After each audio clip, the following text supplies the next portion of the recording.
Hello everyone, today is 27th of February, Tuesday. Now it's 5:30 in the afternoon, Moscow time. I'm Levan Gudadze and this is new episode of Headlines, short summary of the news that I will talk about in my second update on my Patreon page. Well, that being said, let's go through the headlines straight away. And of course, one of the major topics today, at least in Russia, is this insane statements of President of France about deploying NATO troops to Ukraine to combat Russia and basically provoke nuclear war with the nuclear superpower.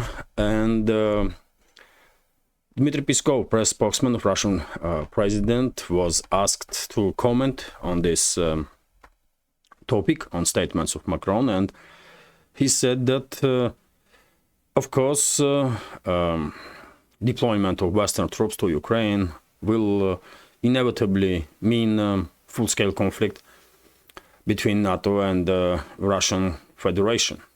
In that case, direct conflict or war between Russia and NATO will be inevitable, quite understandable, and expected statement from Kremlin and assessment of the statements of President of France.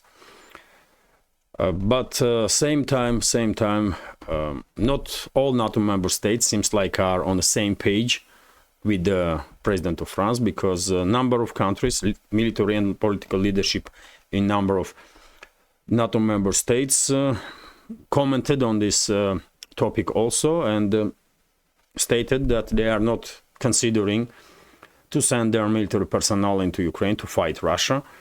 Among them, Germany's defense ministry, RIA Novosti's report here with the headline that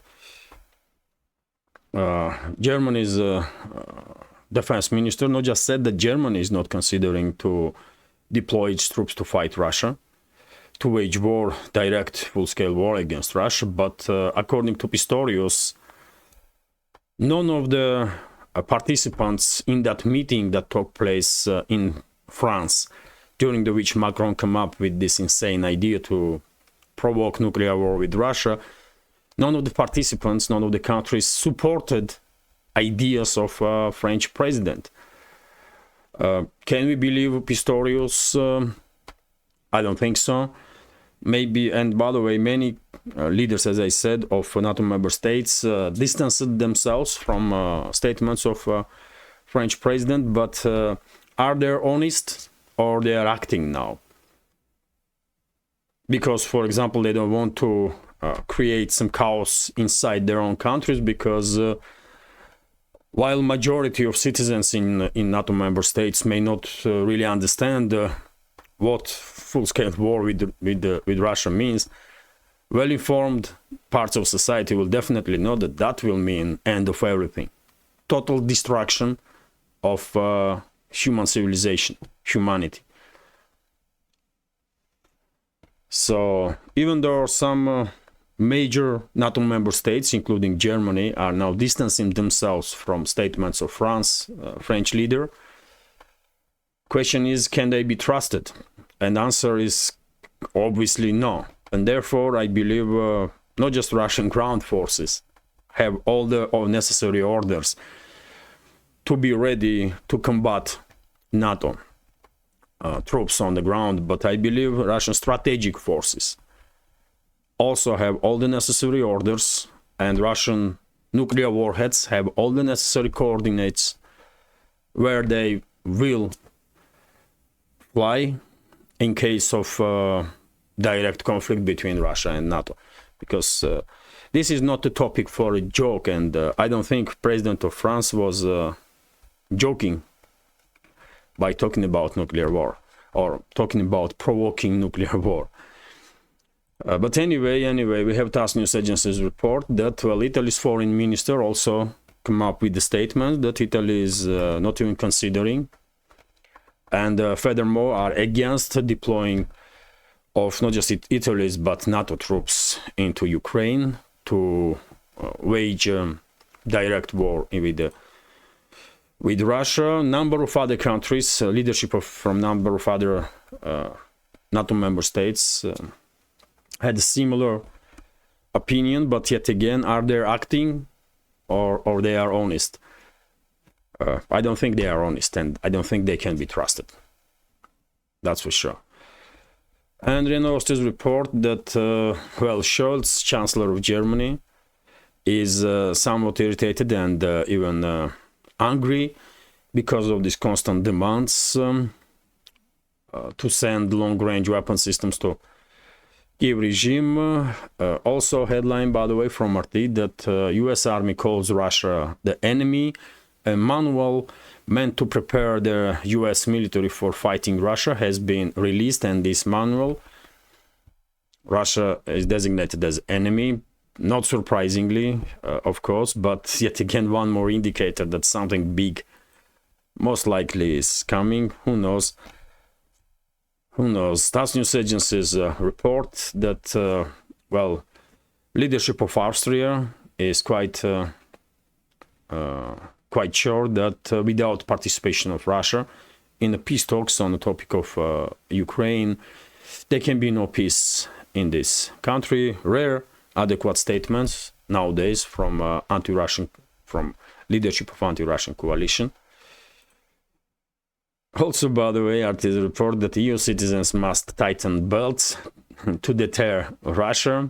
This statement was made by Prime Minister of Denmark. Russophobia in its peak. Now EU citizens have to say no to their livelihoods just because they're extremely inadequate and extremist elites want to fight Russia. I mean, how crazy is that? But it is what it is, man. RT's report that Moscow estimates Kiev's military losses. That's a headline. Ukraine has suffered over 444,000 casualties in 2 years. Russia's defense minister Sergei Shoigu has claimed, and by the way, of course, all the details about every single news, little more details, of course, in my second update on Patreon page of mine. RIA Novosti's report that ambassador of Lithuania in Sweden threatens Russian Kaliningrad region with the neutralization. Okay, at this point, nothing is surprising me at all. President of Russia is threatening with the, with a full-scale war with NATO and with nuclear war. So who cares about Lithuania's threats? But news is, I'm sharing with you this headline just to highlight level of inadequacy of so-called elites of the anti-Russian coalition. RT's report here that Russia's security chief visits Cuba. Interesting. We may see some serious developments between Russia and Cuba. And RT's report that Argentine oil producers rebel against the Milei government. A number of regions have threatened to withhold supplies in what has turned into a standoff with the president, supplies of oil. And well, this is it, by the way, for now, for this short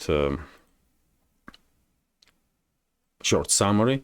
As I said, one of the main topics today is, of course, these insane statements of President of France and reactions on that statement. Hopefully you will find this short video interesting, somewhat informative and useful, and if so, please click that like button and leave some commentary just about anything.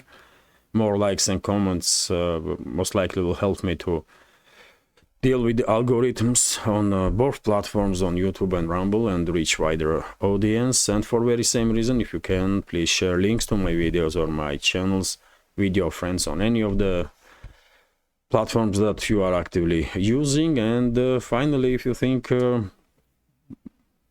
my work is informative, interesting, useful, and this small media project deserves to exist, please consider to support with small donations through PayPal, buy me a coffee, or by subscribing to my Patreon page. You can see links under this video in the description box or in the pinned comment. Bye for now and have a great day.